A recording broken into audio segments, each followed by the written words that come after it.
खुलुमबाय। दिनै 17 मे 2025 गिबियावनो गोजोन फुंबिलिनि गाहाम हामलायनायखौ बयनिसिमबो जासिहरनाय थाबाय। राशिफोरखौ फरायनायनि सिगां आंनिफ्राय आनान गसाइनिसिम आरज खालामनाय जायोदि दिनैनि साना बुहुमनि साफ्रोमबो सुबुंफोरनि थाखाय गाहामैनो गाहाम बारलांनो हायो। जेबो खैफोद आफोद जायालासे फैदो दानिया दिनैनि राशिफोरखौ खोनासंदिनि गिबियावनो दङ। मेष राशि। हाबा जानाय जिउआव बिबानफोरनि बजाया गावजों गाव गोग्लैनो हागौ, जायनि जाहोनाव सोमोन्दोआव जेंना बांनो हागौ। मेष राशिनि खाफालगोनां अनजिमाया 2, गाबआ गुफुर। बृष राशि। हाबा जानाय जिउआव गावजों गाव बुजिलायनाय आरो गोरोबलायनाया बांगोन, जाय सोमोन्दोआव गोदान थाजिम लाबोगोन।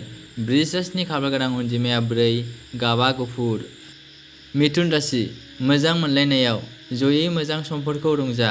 हारसिं सुबुंफोरा सासे गोजाम लोगोनिफ्राय मोजां मोनलायनायनि थांखि मोननो हागौ। मिथुन राशिनि खाफालगोनां अनजिमाया 9, गाबआ गोजा। कर्कट राशि। मोजां मोनलायनाय सोमोन्दोआव गोजोननाय आरो बाउसोमनाया रोखा जागोन। गावनि जिउ लोगोरिजों गोरोबलायनाय आरो बुजिलायनाया बांगोन। कर्कट राशिनि खाफालगोनां अनजिमाया 6, गाबआ क्रिम गाब। सिंह राशि। हाबा जानाय सोमोन्दोआव गोदै आरो मोजां मोननाया थागोन। रमान्टिक सोमोन्दोआवबो आंगो सोमोन्दोआ सोमजिगोन। सिंह राशिनि खाफालगोनां अनजिमाया 3, गाबआ गोमो।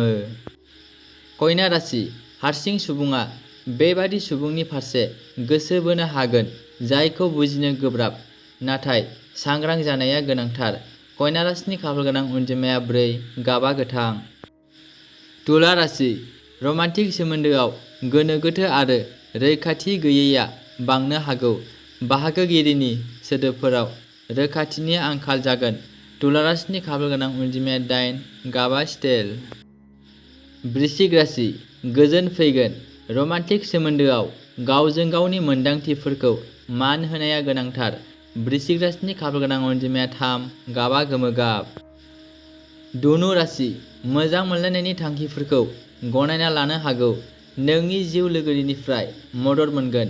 धनु राशिनि खाफालगोनां अनजिमाया 8, गाबआ गोजा गाब। मकर राशि।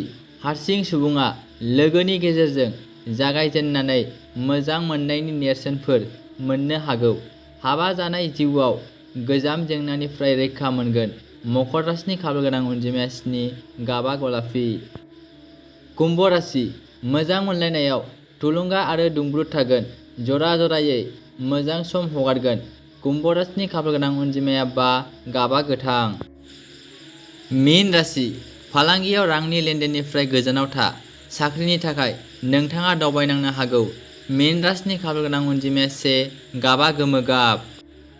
दिनैनि राशिफोरनि एसेनोसै। गोजोन्थों।